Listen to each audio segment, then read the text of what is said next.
Le projet Expaparm Action a démarré par un séminaire de lancement les 27 et 28 septembre 2023 au siège de l'association Vaincre la mucoviscidose en réunissant les équipes de recherche académie et les terrains d'études, 3 CRCM et le pôle santé de l'association.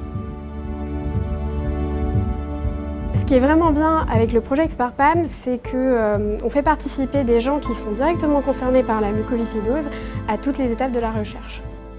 Voilà, Cécile Fresneau, 24 ans et patiente adulte atteinte de mucoviscidose. Je m'appelle Christine, je suis donc co-chercheuse sur le projet Expaparm. Je suis maman d'un enfant qui a 13 ans et qui a la mucoviscidose. Nicolas Le Breton, je suis papa d'une petite fille qui s'appelle Enora, qui a 8 ans et qui est atteinte de mucoviscidose. Avec Expaparm, on a co-construit avec des soignants, des chercheurs académiques et des patients et des parents d'enfants atteints de mucoviscidose, un outil qui est un questionnaire d'expérience patient, un questionnaire de PREMS, et qui visait à interroger l'expérience patient dans la diversité des parcours de vie et de soins avec la mucoviscidose.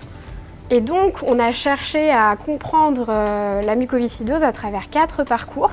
Donc, le parcours pédiatrique, donc on a interrogé des parents de patients, le parcours des adolescents atteints de mucoviscidose, le parcours des adultes non transplantés et des adultes patients transplantés. Je suis co-chercheur puisque je suis parent d'une enfant qui est atteinte. Donc, on a construit un grand questionnaire de plus de 400 questions qui regroupe tout ce qui est la vie avec la muco. Et là, ils vont devoir du coup le faire tester à des patients. Et donc je vais à nouveau avoir un retour après la phase de test. Ils vont du coup encore me renvoyer des retours. Les questionnaires ne sont pas pour l'instant définitifs. Ça va peut-être sûrement être amené à se modifier en fonction du coup de la phase de test. L'objectif du projet de recherche, c'est de démontrer la faisabilité technique du dispositif de déploiement des questionnaires et de démontrer l'utilité de ce recueil de l'expérience patient pour améliorer la qualité des parcours de soins. Voilà, dans mon métier, la recherche, c'est souvent de la recherche pour produire des connaissances. Mais en gros, les connaissances, c'est bien, mais s'en servir, c'est mieux. Et donc je pense le seul, vraiment, où cette dimension participative est réelle.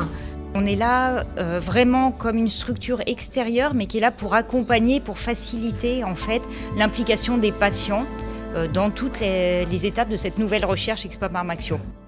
Alors Pierre, il m'a qualifiée d'emmerdeuse, effectivement. Est-ce que finalement on vient un petit peu ébranler, je vais dire, un petit peu les certitudes des médecins qui ont un point de vue et nous on vient rajouter un point de vue en venant un peu titiller, en disant mais c'est pas tout à fait ça, vous voyez pas les choses de la même façon que nous, etc. Et donc vous aussi, vous pouvez participer au projet Expaparm Action, donc soit en devenant vous-même patient partenaire ou parent de patient partenaire dans votre CRCM, ou alors en participant directement à l'étude, soit dans les CRCM terrain, ou alors sur le site de Vaincre la mucoviscidose. Et bien sûr, on a besoin de vous. Du coup, moi je suis emmerdeuse, mais à temps partiel. Voilà.